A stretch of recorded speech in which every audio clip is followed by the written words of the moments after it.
A long unanswered question in the Boruto story ever since the end of part 1 is why Sarada and Sumire are unaffected by Eida's love charm. We know they're not Otsutsuki, and we can be fairly certain that at least Sarada is not Eida's blood relative. But according to Amado and Eida, these are the only two exceptions for whom Eida can entrap, and the only exception Momoshiki mentioned was the Otsutsuki. He doesn't even mention blood relatives like Daemon. So what gives? Why are they unaffected? Even Momoshiki doesn't know. So if Sarada and Sumire fit neither of these exceptions, what does this mean? The truth is, they're not actually immune. What the heck do I mean by that? Contrary to everything the story has tried to tell you so far, if you dive beyond the surface layer and closely examine the subtle hints of foreshadowing that have been planted in various chapters, this theory will start to make a lot of sense. But first, let's address the elephant in the room. Sarada and Sumire are clearly unaffected by Eida's love charm and memory swap. There's no getting around that, especially the memory swap. They just do remember Boruto and Kawaki correctly. For this reason, we must first draw a distinction between being immune to Eida's powers and simply being unaffected by them. More specifically, the love charm and memory swap. For example, unlike Chocho and Inojin, Sarada and Shikadai were unaffected by Eida's charm when they saw Eida from a distance in chapter 74. However, Shikadai was clearly not immune to Eida's charm, as he was literally affected by her in chapter 76 when he saw her up close.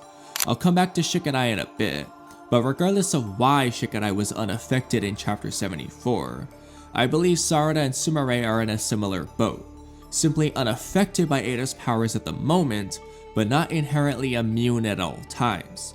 In other words, they could easily become affected by Eida's charm or memory swap at any moment. It just hasn't happened yet. But what leads me to this conclusion? Let's dissect this theory more directly, starting with Momoshiki's explanation of omnipotence in chapter 79. Momoshiki tells Boruto that omnipotence is the will to make anything real, and that the identity of Eida's charm is simply the result of Eida's subconscious desires made material by omnipotence.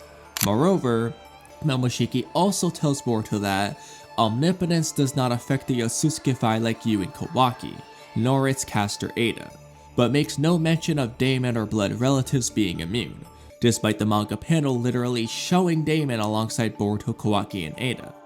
Given that Momoshiki knows more about omnipotence than Eida herself and allegedly has an intimate understanding of all Shinjutsu, this leaves us with two possibilities. Either Daemon is Otsutsuki enough to be immune like Boruto and Kawaki, and Momoshiki just chose not to mention Daemon since he didn't need to, but Ikimoto drew Daemon in the panel so the reader would know that's the case, or Daemon is actually unaffected for a different reason, and Momoshiki understands why that is, but didn't know why Sarada would be unaffected as well. In either case, being a blood relative has no bearing on your immunity to omnipotence. It's simply another misunderstanding on Eida's part, where she assumed blood relatives are automatically immune to her powers. And this is how I've always felt. I've never really bought the idea that blood relatives are an automatic exception to omnipotence. Now, as for which of the two it is in Daemon's case, I'll cover the arguments for both sides and explain why I lean a bit more towards one side than the other. Starting with the Daemon is sufficiently Otsutsuki to be immune side, while Momoshiki didn't mention Daemon specifically, Ikimoto did draw him in that panel with Boruto, Kawaki, and Eida, where Momoshiki explained who is unaffected by omnipotence, which you could argue suggests that Daemon is included among the Otsutsuki crew. Given that Daemon literally has Shibai cells, which is how Eida even got omnipotence in the first place, this notion wouldn't be unreasonable at face value. However, on the other hand, while Ikimoto did draw Daemon in that panel, Momoshiki could have easily mentioned his name to make it crystal clear. There's really no reason not to say his name unless it's to imply that Daemon isn't actually included among the Otsutsuki crew. Second, Code and Kashin Koji also acquired Shibai cells and awakened one of his Shinjutsu just like Eida and Daemon, yet neither of them are immune to Eida's love charm or memory swap, so why would Daemon be any different? And third and most importantly, Momoshiki goes on to explain that Eida isn't an Otsutsuki, which is why she can't fully control omnipotence, So it would be weird for Momoshiki to consider Daemon and Otsutsuki, but not Eida, who literally wields the most powerful shinjutsu in existence. This tells me that, at least in Momoshiki's eyes, Daemon is not considered an Otsutsuki. In which case, Daemon must be immune for a different reason, one that isn't about him being a blood relative or an Otsutsuki. Perhaps the same reason Sarada and Sumire are unaffected as well. Interestingly, Momoshiki also says that, incidentally, that Uchiha girl somehow seems to be unaffected as well. This tells us that not only is Sarada not a secret Otsutsuki, since Momoshiki likely would have said otherwise and Sasuke would have also been unaffected, it appears to be something along the lines of an accident or unexpected occurrence, not that Sarada should be immune under normal circumstances. This is key. Moreover, another important observation is that while Momoshiki doesn't seem to know why Sarada was unaffected, he also doesn't act as though it was an impossible occurrence. It was just unexpected. This lends further credence to the notion that while Momoshiki wouldn't expect Sarada and Daemon to be unaffected for similar reasons, it's not outside the realm of possibility. With that in mind, let's consider this possibility. Why would Sarada, Sumire, and Daemon all be unaffected by Eida's powers if none of them are actually immune and they're all unaffected for similar reasons? The answer is quite simple. Eida doesn't want them to be affected, subconsciously at least, if not consciously too. It works perfectly from a plot, narrative, and thematic perspective. Starting with Daemon, who's pretty straightforward, I imagine Eida doesn't want her little brother to be romantically attracted to her for obvious reasons. I really don't need to explain that one. More importantly though, given Daemon's personality, there's an extremely high chance that Daemon already loved Eida before she ever activated her charm, and Eida knew this, so he wouldn't be charmed by her for any reason, since her desire for love would have already been fulfilled. And this could be true for any other blood relative of Eida's if they were alive when Eida first got this power, lending further credence to Eida's belief that all her blood relatives are immune to her powers. In addition, it's entirely possible that Eida subconsciously desires Daemon to be her guardian knight that protects her, rather than someone who loves her, since Daemon already loves Eida on his own. We all know that Daemon has an incredible devotion towards Eida, always wanting to stick by her side and protect her at all times. This can easily be Daemon's true nature normally, but it can also be the result of Eida's powers influencing his thoughts and decisions to make him so dedicated to protecting Eida. And Eida herself might not even realize this since she thinks blood relatives are automatically immune to her powers. With that in mind, this brings us to Sarada and Sumire.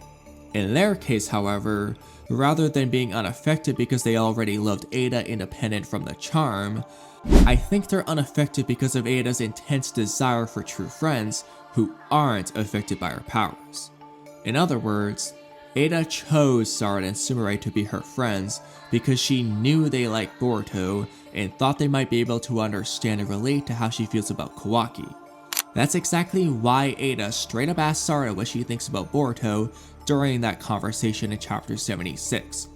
And in Sumire's case, who wasn't even anywhere nearby when Eida called her in, Eida was watching the cohabitation mission meeting in chapter 73, where Sumire was literally the only person to correctly deduce why Eida was so focused on Kawaki when she had an endless pool of captives to choose from. Because Eida wants to experience an ordinary romance. In other words, Sumire already understood Eida's feelings. That's exactly why Eida called them over.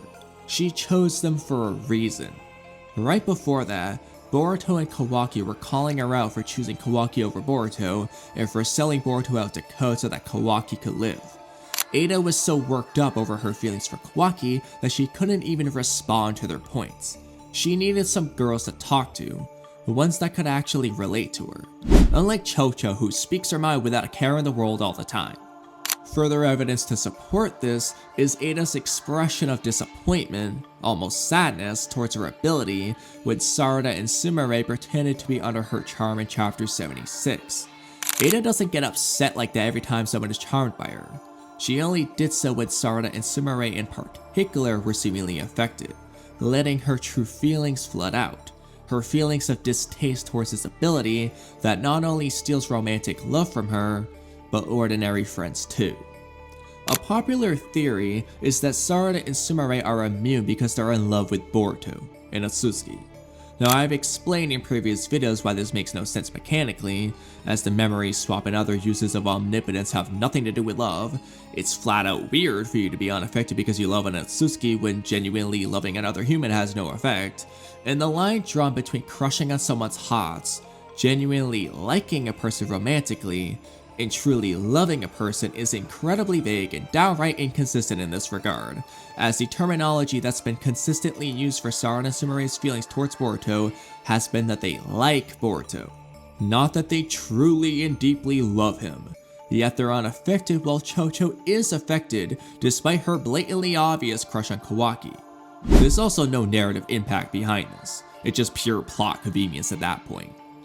There is some correlation, as their feelings for Boruto have influenced Eida's interest in them as true friends, but it's not the direct cause, it's indirect at best. Moreover, the fact that Boruto is an Atsuki has literally no bearing on this whatsoever. It's completely irrelevant. Eida's not interested in them because they like an Atsuki who they already liked long before he was ever an Atsuki to begin with.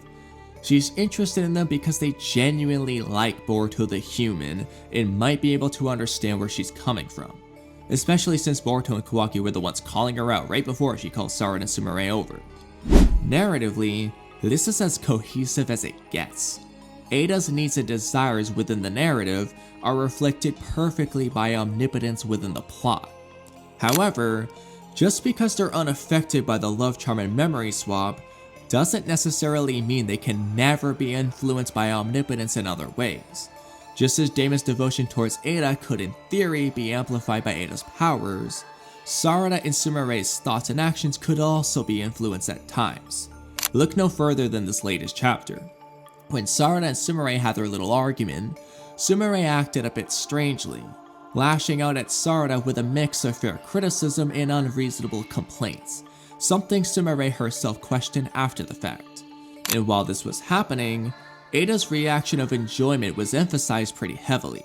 Call it toxic friendship or whatever, that's not really the point. Deep down, Eida enjoyed this. In other words, Eida subconsciously wanted this to happen, and it did. Similarly, when Eida first came to the Leaf Village in chapter 74, both Shikadai and Sarada were unaffected by Eida's charm, whereas Chocho and Inojin were affected. However, after Eida specifically called for Sarada and Sumire to come visit her, and Shikadai showed up anyway, he suddenly became affected by her charm. This leaves us with two possibilities. Either Shikadai's vision was just too bad to be affected by Eida from a distance, or Eida's subconscious desire for Shikadai to remain unaffected shifted once she focused her attention on Sarada and Sumire specifically. This implies that Eida came to the village with that internal desire for true friends, which led to Shikadai and Sarada being unaffected, but once she narrowed her focus onto Sarada and Sumire, those two became her unaffected friends of choice. The second option obviously works in accordance with this theory, while the first option implies a particular condition for Eida's charm to take effect, something along the lines of, anyone who clearly lays eyes on me will fall in love with me, as Shikadai was unable to clearly see her from a distance. In either case, it's a manifestation of her subconscious desires, which she herself cannot control, demonstrating the adaptive nature of the phenomena we've witnessed from Eida so far. Now naturally, this theory begs a particular question. If Sarada and Sumire are unaffected by Eida's charm because she strongly desires true friends who are unaffected by her powers, then why isn't anyone unaffected by her powers because of her strong desire for true love? Hypothetically, if Kakashi was actually in the story, why wouldn't he be unaffected by Eida's charm? As I'm sure Eida would definitely think Kakashi is hot. The sad truth is, I think that would be the case if only Eida didn't already know that Atsuki like Boruto and Kawaki were automatically immune to her powers, which she likely learned from Amado or by observation with Jigen, who ordered her and Daemon's disposal. Eida's already decided on Kawaki or potentially Boruto to be her Prince Charming, because she knows they're immune. However, since Eida desires to be loved, her love charm still persists. It's a tragic element of her character, and is something I'm looking forward to seeing further developed. I actually have a lot more to say about this aspect of Eida's character, but that will be the topic of a future video. In any case, I think I've thoroughly explained my theory for why Sarada, Sumire, and Daemon are unaffected by Eida's love charm, so let me know what you think. Given my reasoning, do you agree that they're all unaffected because Eida doesn't want them to be? Or do you think it's because of something else? Let me know in the comments below. Watch this video here for more of my content, subscribe and like the video to help me against the YouTube algorithm, and turn on notifications so you don't miss out. Thank you so much for watching, and I'll see you guys next time.